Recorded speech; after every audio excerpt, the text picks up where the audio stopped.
Buffalo getting 1.5 at Denver. Denver has not been in this position in 10 years. The last time they made the playoffs, they won Super Bowl 50 in Santa Clara as the number 1 team in the AFC. That said, the Bills, they can run the ball. I don't think that's going to help them that much. Broncos defense is going to pursue. And I actually think the Broncos will win this game by 1 point because they're the cardiac ponies. That said, the Bills are going to be fighting all game. But I like the Broncos in this one. Oh, but the Broncos are frauds. Well, so are the Bills. I mean, their defensive depth is completely fucked up. All right?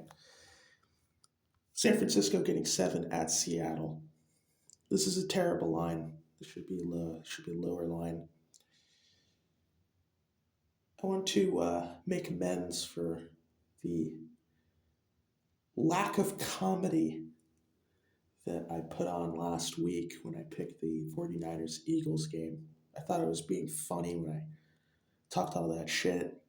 It wasn't even that funny at all. This is supposed to be a funny show. I'm supposed to be playing a funny character, and I didn't even make any good jokes or any good points tied to insight. I was just rushing to get a video out. George Kittle is out for the Niners. Christian McCaffrey. I mean, this is basically the way Christian McCaffrey was supposed to be. A dual threat. He can run, he can catch. I'm not that surprised that he plays great. He's supposed to be that way. You know, I can't even be. I can't be wowed. I mean, guys, this is. Of course, he was supposed to play the way he does, and he's a great player.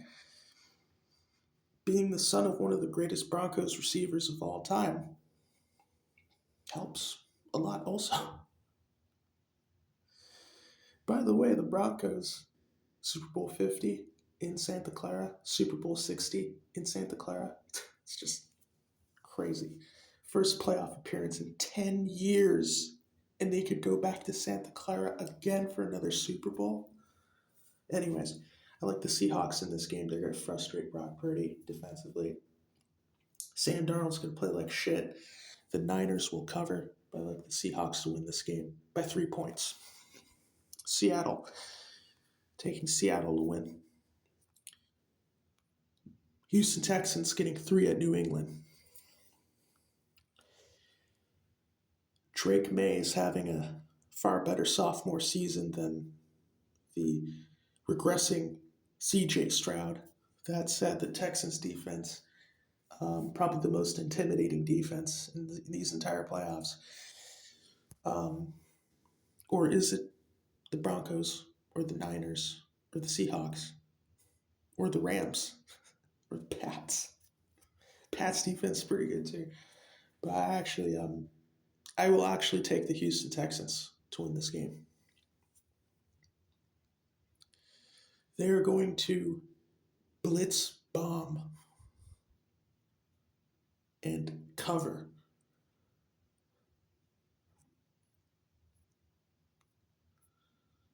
And if they, at the very least, they're going to cover. But I like them to win this game.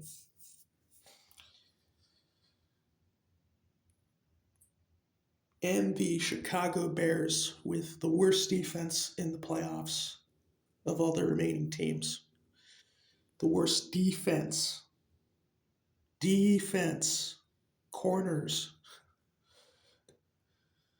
The worst defensive quarters.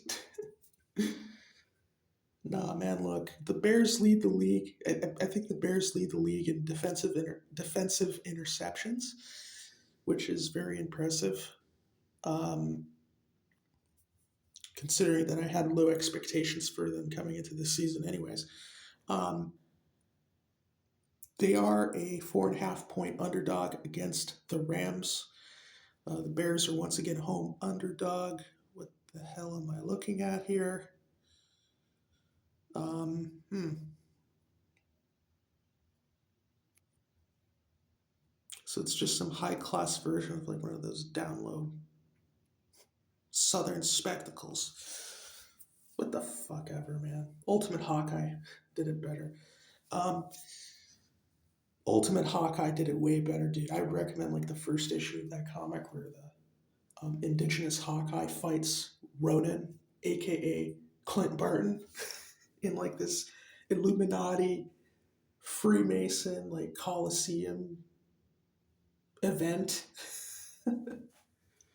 where Hawkeye was being intimidated to like fucking take down this guy or else the story would be fucking over. It's a great comic. I highly recommend it. I don't really I don't give a shit what anybody says about the freaking pronouns. It doesn't even matter. It doesn't even obstruct the greatness. You can't obstruct the greatness with partisan gutter sniping. Walter Pribilovsky. Um, Matthew Stafford is back to playing Stafford ball, which means he's got a fourth quarter drive in him that is absolutely devastating, like always. Um, Caleb Williams got it too now. And it's a tough game to pick. But I like the Chicago Bears to cover the points. But the Los Angeles Rams, no, I just like the Bears to cover the points. They may not win, the Bears. The Bears may not win, but I think they'll cover the point spread. But this is a pretty tough game to pick. The Rams are the Rams are the much better team, offense, defense. They're just a much more complete team. But they've had fuck ups, just like the Packers did. By the way, shout out to Romeo Dobbs, who's a fucking idiot, who did all that dumb shit during the regular season game at Soldier Field, taunting the Bears on that touchdown, then muffing the onside kick like a fucking moron. Yeah, the Packers are one of the dumbest fucking teams ever. Dumbest fucking teams ever. One of the dumbest teams ever. This is the same. That was the same team that housed Brett Favre, Brett fucking Favre, Mike McCarthy, Mike Sherman getting sensitive at Warren Sapp. It's like, dude, just fucking who gives a shit, dude? It's like, who gives a shit, dude? You think he gives a shit? No. He became his fucking puppet. Enough said. Yeah, I like the Bears to cover. And tentatively, I'll say the Rams win by 1 point. So, yeah, the Bears definitely going to cover. If not win outright, the Bears are going to cover. Bears are going to cover. So, I'll just recap the picks. Broncos. Of course, when the Broncos are favored by 1.5, the Bills have to cover that one. It's going to be a typical Denver Broncos game this season. They're going to win by 1 point. They're going to win they're not going to dominate all the way, but they got a terrific defense though. They're going to fucking frustrate Josh Allen. Pick the Seahawks, but the 49ers will cover that one. Pick the Houston Texans to cover and perhaps win. Bears covering, perhaps winning, but I tentatively picked the Rams by 2. Okay, that's it. This video is sponsored by Armand White because he's a fucking hypocrite if he doesn't see the truth that Faye Dunaway, Timothy Chalamet, and Dylan Mulvaney are all the same exact breed of Hollywood Freemason transgender. Bye.